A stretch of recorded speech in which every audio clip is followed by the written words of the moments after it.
છોટાઉદેપુરમાં ભારતીય જનતા પાર્ટીના દિગ્ગજ નેતાઓ છે તે હથિયારો હવામાં લહેરાવે છે। આ મામલે પોલીસ ગુનો દાખલ કરે છે અને હવે આમ આદમી પાર્ટીના મહિલા નેતા છે તે સામે આવ્યા છે અને તેમણે પોલીસ તપાસ અને આ ગુનો દાખલ કર્યો તે મામલે સવાલો ઊભા કર્યા છે। વૈષ્ણવજન તો તેને કહીએ જે પીડ પરાઈ જાનાને રે।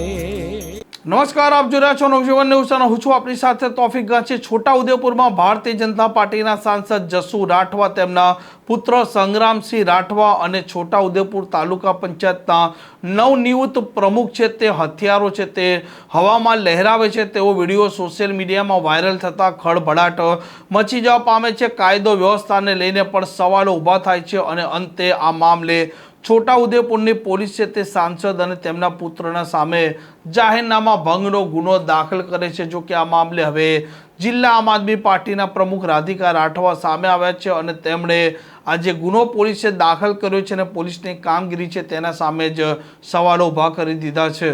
જસુ રાઠવા જે છોટાઉદેપુર લોકસભાના સાંસદ છે અને એમનો દીકરો જે સંગ્રામસિંહ છે અને એમના જે તાલુકા પ્રમુખ જે ખોટી રીતે બની ગયા અમારા 3 કિડનેપ કરીને, તો એ લોકો જે એમનું જે જોશ બતાવતા હતા હથિયાર લઈને, એ શું લોકોને દબાવવા માંગતા હતા, એ ઠગવા માંગતા હતા કે અમે કંઈ પણ કરી શકીએ, કાનૂનથી અમે ઊંચા છે। મને લાગે છે એમના મગજમાં એ હતું અને હમણાં પણ છે।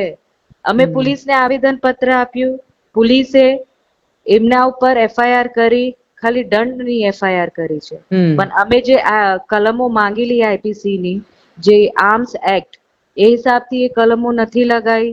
તમે જોઈ શકો વિડીયોઝમાં, કદાચ એ ગન બોલાવીને તમને જમા પણ કરાવવું જોઈએ અને એમાંથી ફાયરિંગ થઈ છે કે નહીં એ પણ એમને તપાસ કરવી જોઈએ। તો આ જે પ્રક્રિયા છે એ અડધી પ્રક્રિયા છે, એનું પ્રોસેસ આખું પૂરું થયું નથી અને આર્મ્સ એક્ટના હિસાબથી અમને લાગે છે કે એકવાર જાંચ પ્રક્રિયા થવી જોઈએ પાછી। પોલીસ એક ન્યાયતંત્ર છે, ન્યાયતંત્ર પર અમને ભરોસો છે। અગર પોલીસ જ ન્યાયતંત્રને માન નહીં આપે તો જનતા ક્યાં જશે? તમે ક્રાઇમ રોકવા માંગો છો પણ પોલીસ જ એમાં કઈ કાર્યવાહી નહીં કરે તો આગળ પરિસ્થિતિ તો વધારે ખરાબ થશે।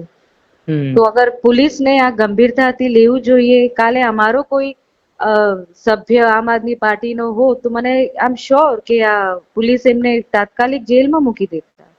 આ સત્તા પક્ષનો દુરુપયોગ કરે છે, આ પાવરનો દુરુપયોગ થાય છે।